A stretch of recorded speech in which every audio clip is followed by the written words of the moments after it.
Iawn, wel, bod y da i chi gyd. Mae'n hyfryd i allu parhau yn ein cyfres ni y bore yma yn mynd trwy lythyr Paul i'r Galatiaid.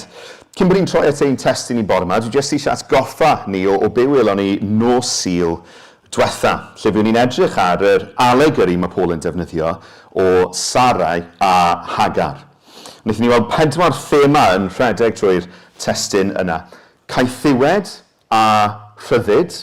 Sara yn cynrychioli rhyddid, Hagar yn cynrychioli caethiwed. Wnaethon ni weld y syniad o'r man lle mae Duw yn preswylio yn y Jerusalem newydd, y Jerusalem uchod mae Paul yn sôn am. Wnaethon ni weld wedyn y tensiwn sydd rhwng y caeth a'r rhydd, rhwng Isaac ag Ishmael. A wnaethon ni weld wedyn sut mae ymateb i gau athrawiaeth. Yn achos y Galatiaid, Paul yn dweud wrthyn nhw, cael gwared ar y gau athrawon yma sydd yn tynnu chi ffwrdd, yn trio troi chi oddi wrth yr efengil. Bore yma, i ni yn edrych ar hanner cynta, penod 5 o lythyr Paul i'r Galatiaid, a hyn o wedyn fyddwn ni'n edrych ar ail hanner y benod. So, os gennych chi Feibl, trwch gyda fi ysgolch yn dda i Galatiaid 5, ac ni'n mynd i ddarllen y 15 adnod cyntaf o Galatiaid 5.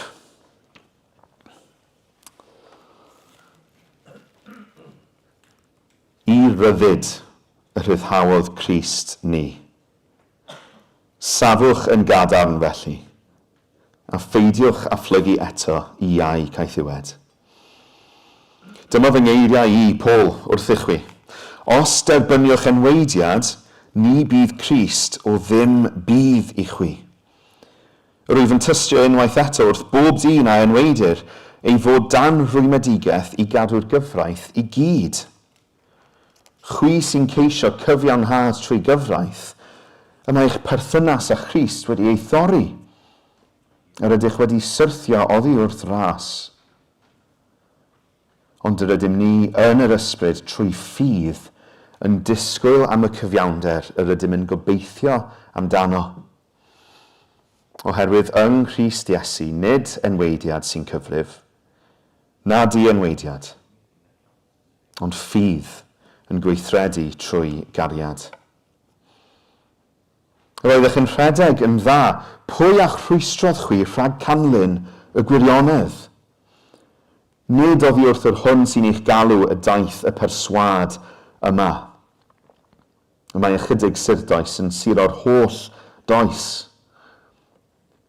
Rwyf fi'n gwbl hyderus amdanoch yn yr arglwydd na fydd i chwi wyro yn eich barn. Ond bydd rhaid i hwnnw sy'n aflynyddu arnoch ddwyn ei gosb, pwy bynnag ydyw. Amdano fi gyfeillion, os wyf yn parhau i bregethu'r enweidiad, pam y parheir i'n herlyd? Petai hynny'n wir, byddai trangwydd y groes wedi ei symud. O na bai eich aflynyddwyr yn ei sbaddu ei hunain hefyd. Fe'ch galwyd chwi gyfeillion i ryddid. Ond yn unig, peidiwch ag arfer eich rhyddid yn gyfle i'r cnawd, yn hytrach trwy gariad byddwch yn weision i'ch gilydd. Oherwydd y mae'r holl gyfraith wedi ei mynegu'n gyflawn mewn un gair, sef yn y gorchymyn, car dy gymydog fel ti dy hun. Ond, os cnoi a darnio'ch gilydd yr ydych, gofalwch na chewch eich difa gan eich gilydd. Ac ni'n diolch i Dduw am ei air ato ni y bore yma. I ryddid y rhyddhawodd Crist ni. Eisiau dechrau gyda'r atgoffad syml yma. Os ydych chi yng Nghrist y bore yma, os ydych chi wedi rhoi eich ffydd chi yn yr arglwydd Iesu, mi ydych chi yn rhydd. Chi'n rhydd, ffrindiau. Rhydd yn y lle cyntaf, rhag y gyfraith fel ffordd o gael eich cyfiawnhau ger bron Duw. Chi'n rhydd rhag y pwysau sydd yn dweud mae rhaid chi fod yn berffaith. Chi'n rhydd rhag hynny. Ond hefyd, chi'n rhydd rhag caethiwed i bechod. fel ni wedi gweld yn gynt yn y llythyr, yn rhydd hefyd rhag caethiwed i elfennau ysbrydol tywyll. Yn Christ, mae yna ryddid cyflawn i'r crediniwr. Rhyddid sydd yn cyffwrdd ar bob agwedd o'n bywydau ni. Ond mae rhaid i ni ddal hynny mewn tensiwn gyda'r ffaith ein bod ni yn bobl rhydd sydd yn dal i gerdded o gwmpas mewn hen gnawd. Mae yna ryddid. Ond, fe fydd y rhyddid yna yn cael ei gyflawni'n llawn ar y diwrnod olaf. I ni'n rhydd nawr, ond ar ein ffordd i ryddid llwyr. Mae hynny ar y ffordd. Nawr, os rydyn ni wedi profi'r fath ryddid yng Nghrist, beth yw gorchymyn Paul? Safwch yn gadarn felly. Safwch yn gadarn a pheidiwch a phlygu eto i iau caethiwed. Peidiwch a roi eich hunain yn ôl dan y gyfraith, fel ffordd o wneud eich hunain yn iawn gyda Duw. Achos dim ond dau opsiwn sydd i wneud ei hunain yn iawn gyda yr arglwydd Dduw. Naillai, dwi'n pwyso ar fy ngweithredoedd o dan y gyfraith, ac os dwi'n wneud hynny, dwi'n mynd i cael fy natgan yn anghyfiawn bob tro. Bob un tro, achos dwi'n methu'r safon pob dydd, pob eiliad, mae fy natur i yn methu'r safon. Os dwi'n pwyso ar y gyfraith, condemniad sydd i fi. Os dwi'n pwyso ar bod yn berson da gerbron Duw, dyw y gwerth dim i fi achos dwi ddim yn berson da. Ond yng Nghrist, mae rhyddid rhag hynny. Rhyddid sydd yn golygu bod fi nawr yn gallu nabod Duw, nid trwy fy ymdrech i, ond trwy waith cyflawn Crist. Dau opsiwn sydd, Crist neu fi. Os fi'n dewis ffordd fi, dwi'n mynd i gael fy'n condemnio.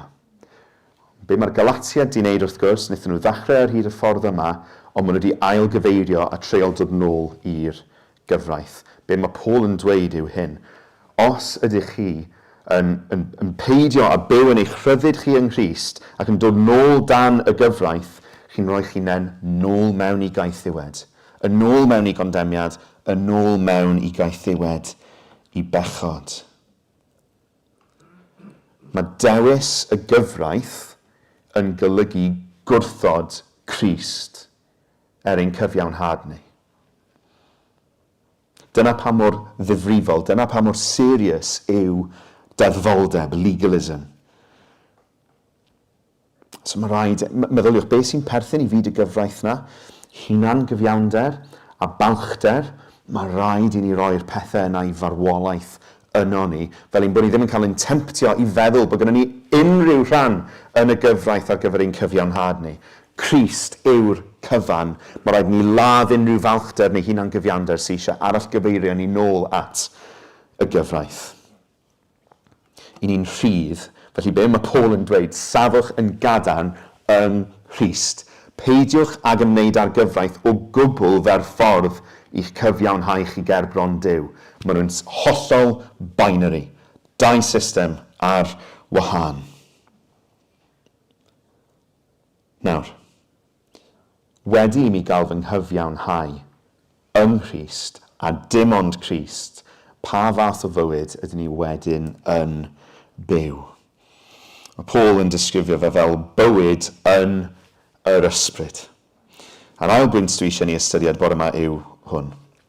Mae bywyd yn yr ysbryd yn fywyd o ffydd yn gweithredu trwy gariad. Adnod 5. Ond yr ydym ni yn yr ysbryd trwy ffydd yn disgwyl am y cyfiawnder yr ydym yn gobeithio amdano. Oherwydd yn Christ, nid enweidiad sy'n cyfrif na di-enweidiad, ond ffydd yn gweithredu trwy gariad. Ffydd yn gweithredu trwy gariad. Sylwch, dyw e ddim yn stopio'r frawddeg fan hyn. Dyw e ddim yn dweud oherwydd yn Christ, nid enweidiad sy'n cyfri na di-enweidiad, ond ffydd. Dwi ddim yn stopio'r frawddeg fyna. Ffydd yn gweithredu trwy gariad. Ond mi eisiau ni esbonio pam bod y ddau beth yna yn gorfod dod gyda'i gilydd. I ni'n deall, drwy ffydd yn Crist, fel ni wedi gweud, i ni'n cael ein cyfiawnhau ger bron Duw. Dim ond ffydd yn Crist. Ond beth sy'n digwydd pan dwi wedi credu yn Iesu Grist? I ni'n dod yn breswylfod i'r ysbryd glân.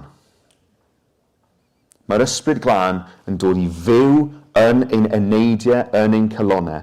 Trwy hynny, i ni'n cael ein uno ar arglwydd Iesu Grist, mab sanctaidd Duw. A thrwy hynny, i ni'n dod yn blant i'r Duw cyfiawn sanctaidd. Y Duw yn ei natur, fel ni wedi bod yn gweld yn ystod yr wythnos yn ein grwpiau cymdeithas, beth yw natur Duw? Cariad. So os dwi wedi credu yn Iesu, a wedi dod yn un gyda'r Duw yma, sydd yn gariad ei hun, mae rhaid bod rhywbeth yn newid. Mae ffydd yn Iesu yn arwain, yn anochel at weithredu mewn cariad, achos bod Duw yn gariad. Di clywed wedi cael ei ddisgrifio fel hyn o'r blaen. Ffydd yn unig sydd yn cyfiawnhau, ond dyw'r ffydd sy'n cyfiawnhau byth ar ben ei hun. Faith alone justifies us, but the faith that justifies us is never alone. Mae e'n gweithredu allan ohono ni drwy gariad, oherwydd nawr mae'r Duw holl a lluog ar waith yno ni a thrwom ni. Mae'r cyfan wedi newid. Ac eto, cofiwch sefyllfa'r Galatiaid. Oedden nhw wedi meddwl na'r ffordd nawr i fywyd cyfiawn yw dod nôl dan y gyfraith. Na, y ffordd i fywyd cyfiawn yw undod a Christ yn gweithio trwom ni.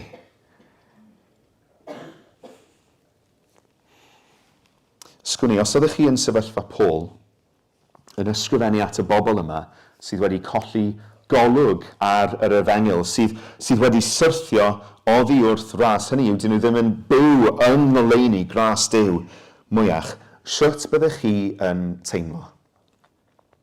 Felly i wneud yn fwy personol i ni, meddyliwch am bobl i chi nabod sydd wedi cerdded i ffwrdd o'r arglwydd Iesu Grist. Bobl oedd ar un achlysur i weld mi oedd gyda nhw broffes. A mi oedd yna ffrwyth iddyn nhw'n ymddangos. Oedd yna'n edrych fel bod yr ysbryd glân ar waith yn ei bywydau nhw. Sut ydych chi'n teimlo wrth meddwl am bobl felly? Ni wedi dweud yn barod yn ein cyfres ni bod Paul fel petai yn tynnu wallt mas wrth feddwl am y Galatiaid yma. Lle mae fe? Oedd Paul yn dweud, dwi mewn penbleth oherwydd chi Galatiaid. Right? Mae Paul yn tynnu wallt mas. Ond, dyw e ddim yn tynnu wallt mas oherwydd bod wedi colli gobaith. Mae Paul dal yn gobeithio.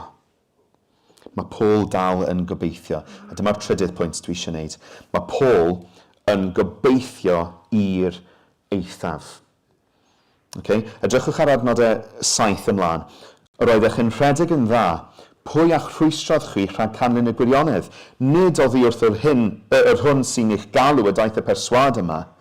Y mae ychydig surdoes yn siro'r holl does. Hynny, mae'r gau athrawon yma, mae dylanwad nhw wedi siro eglwys y Galatiaid. Ond be mae Paul yn dweud? Rwy fi'n gwbl hyderus amdanoch yn yr arglwydd. Gwbl hyderus. Bod y Galatiaid yma wedi colli i ffordd nhw, mae gan Paul hyder amdanyn nhw yn yr arglwydd. Achos pan mae'r arglwydd wedi tywallt ei ysbryd ar berson a wedi uno nhw a fe go iawn, fe fydd yr arglwydd yn gorffen ei waith. Fe fydd e. Bod, ystyriwch sefyllfa'r Galatiaid, mae'r holl eglwys mae'n ymddangos wedi llithro mewn i ddeddfoldeb. Mae'r holl eglwys i weld wedi troi chefn nhw ar yr Efengil, hyd yn oed y bobl yma. Mae Paul yn ei galw nhw yn frodyr Adelphoi, brodyr mae'n galw nhw, mae'n gryfach na jyst cyfeillion, ac yn dweud, yr wyf yn gwbl hyderus amdanoch. Yn y mes yma, mae Paul yn gobeithio i'r eithaf, achos bod e'n caru, ac achos bod ganddo fe ffydd yn beth mae Duw yn wneud yno nhw. I ni wedi bod yn edrych ar hwn yn ystod yr wythnos yn ein grwpiau cymdeithas ni. 1 Corinthiaid 13:7. Wrth sôn am gariad, mae cariad yn goddef i'r eithaf, yn credu i'r eithaf, yn gobeithio i'r eithaf, ac yn dal ati i'r eithaf. Oherwydd cariad Paul at y Galatiaid yma, mae e'n mynd i obeithio amdanyn nhw i'r eithaf, ac felly yn dal ati yn ei achos nhw i'r eithaf.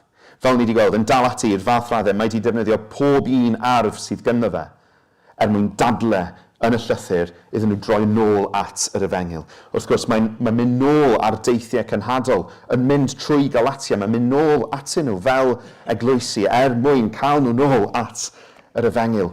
Gobaith i'r eithaf yn gweithredu drwy dyfal barhad i'r eithaf. Falle bod chi mewn sefyllfa fel Paul, mewn pendleth ynglyn â pherson sydd i weld wedi syrthio oddi wrth ras. Yn tynnu'ch gwallt chi mas, achos bod person oedd ar un adeg i weld yn rhedeg yn dda, nawr yn ymddangos fel bod nhw wedi troi cefn ar yr arglwydd Iesu Grist. Beth yw'r ymateb? Nid digaloni, ond gobeithio. Gobeithio amdanyn nhw yn yr arglwydd. Achos os mae Duw wedi dechrau ei waith, fe fydd e'n gorffen e. Smo Duw yn gwneud hanner job. Mae Duw yn achub i'r eithaf. Mae'n abl i achub hyd yr eithaf. Gaich annog chi bore yma, fel rhan o'r trydydd pwynt yma, os ydych chi yn meddwl am bobl sydd yn y sefyllfa yna, gobeithiwch. Daliwch ati mewn gobaith hyd yr eithaf. Nawr, lle mae Paul yn dal ati mewn gobaith wrth feddwl am yr eglwys yng Galatia, mae ganddo fe teimladau cryf iawn am y bobl sydd wedi achosi'r eglwys i wyro. Mae fel rhiant yn meddwl am ei blant wrth feddwl am yr eglwys, ond am y sawl sydd wedi achosi nhw fynd ar gyfeilion, mae gan Paul teimladau cryf. Adnod 11, jyst i fframio hwn. Amdano fi gyfeillion, os wyf yn parhau i bregethu'r enweidiad, pan y parheir i'm herlyd. Petai hynny'n wir, byddai tramgwydd y groes wedi ei symud.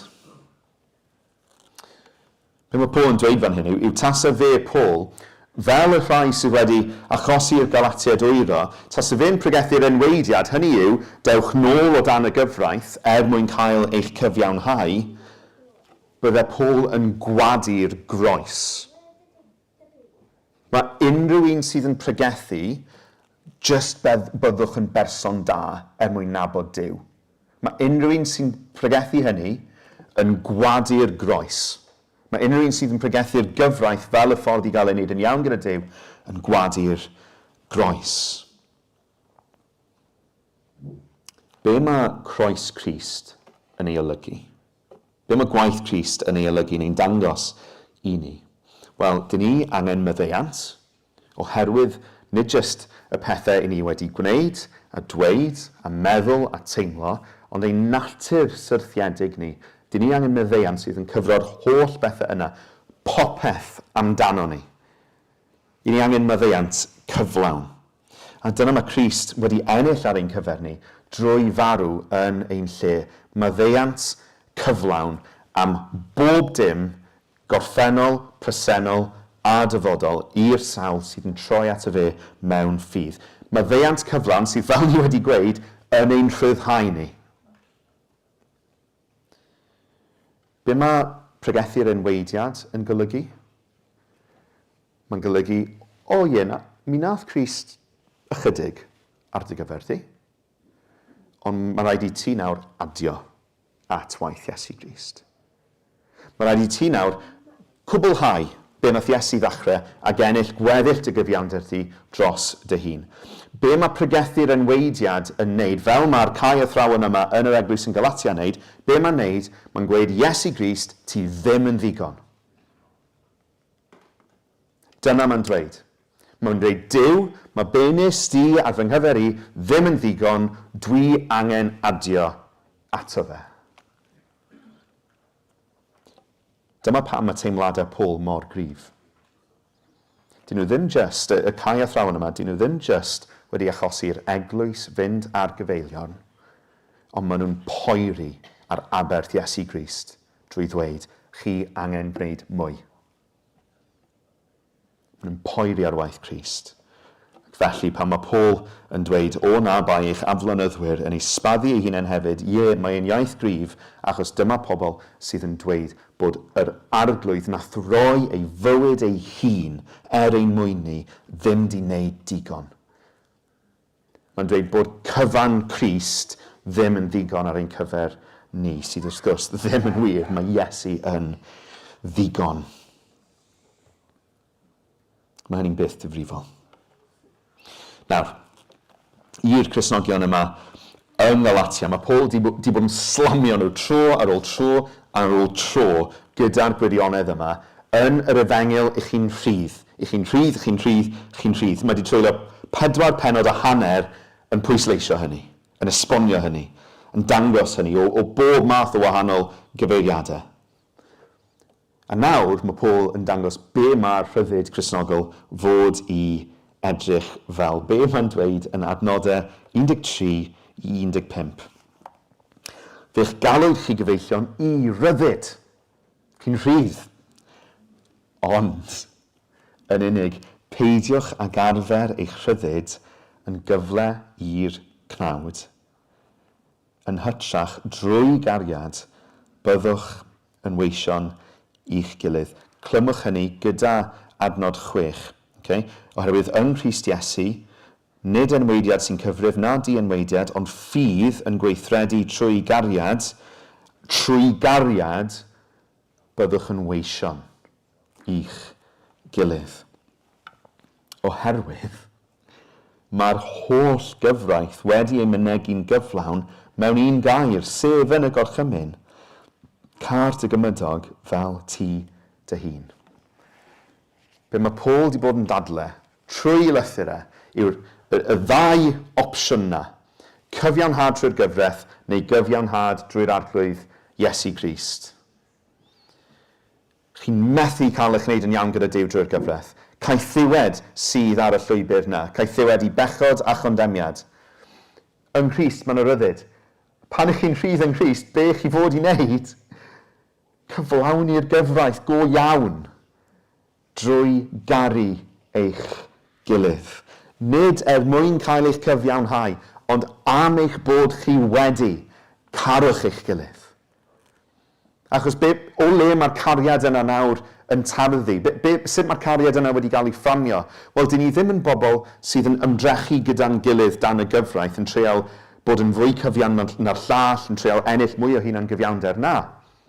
Yn yr efengil, fel wnaethon ni weld cwpl o wythnos diwetha, brodyr y chwiorydd. Sut mae'r cariad yma yn gweithredu mewn teulu? Does dim o hwnna dan y gyfraith. Be sydd dan y gyfraith? Meirwon mewn pechod sydd yn methu wneud dim byd da. Be sydd yn yr efengil? Teulu. Plant sydd wedi cael ei mabwysiadu gan yr arglwydd Dduw, ac felly o fewn y teulu yna nawr, carwch eich gilydd. Gan ddarllen o Mathew 22, lle mae Iesu yn sôn am y gorchymyn mawr, yn crynhoi'r gyfraith. Di Paul ddim di cael beth mae'n dweud yn adnod 14 ohono fe ei hun. Mae'n adleisio rhywbeth mae'r arglwydd Iesu yn dweud. Clywodd y Phariseiaid iddo roi taw ar y Sadwceaid a daethant at ei gilydd, Ac i roi prawf arno, gofynodd un ohonynt ac yntau'n athro'r gyfraith.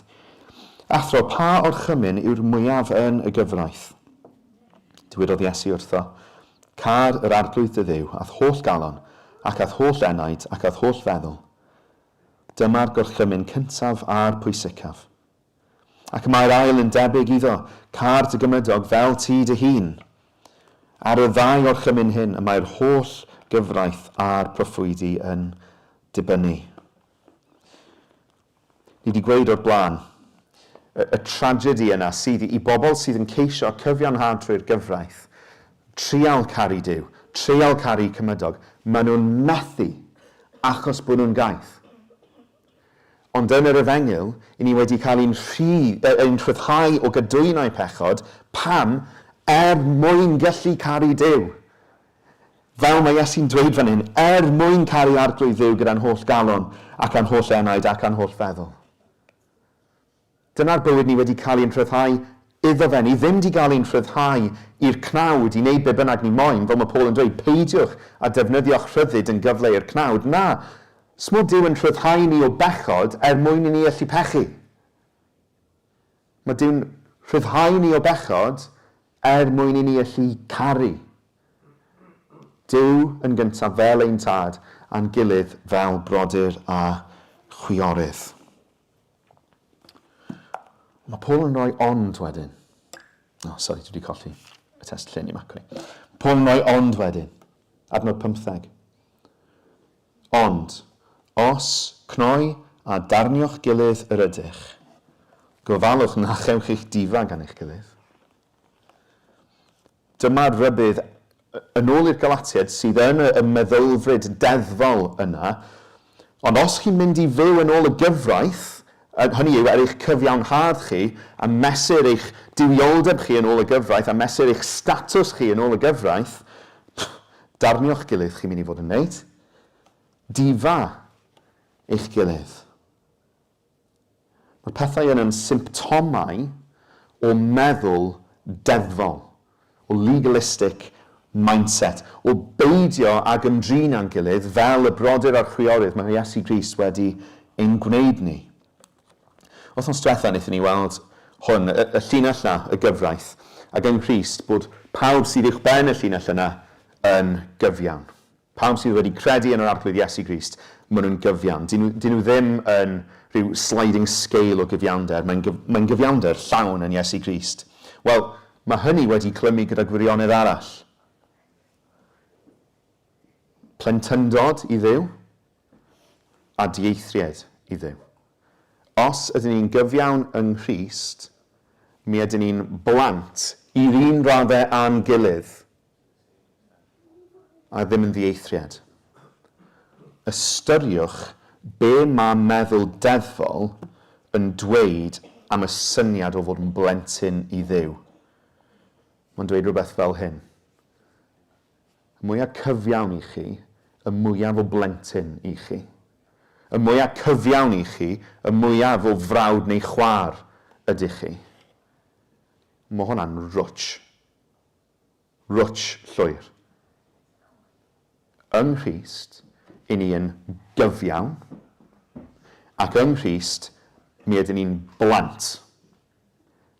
Pob un sydd yn credu yn Iesu Grist yma, gyda'r un statws a'n gilydd.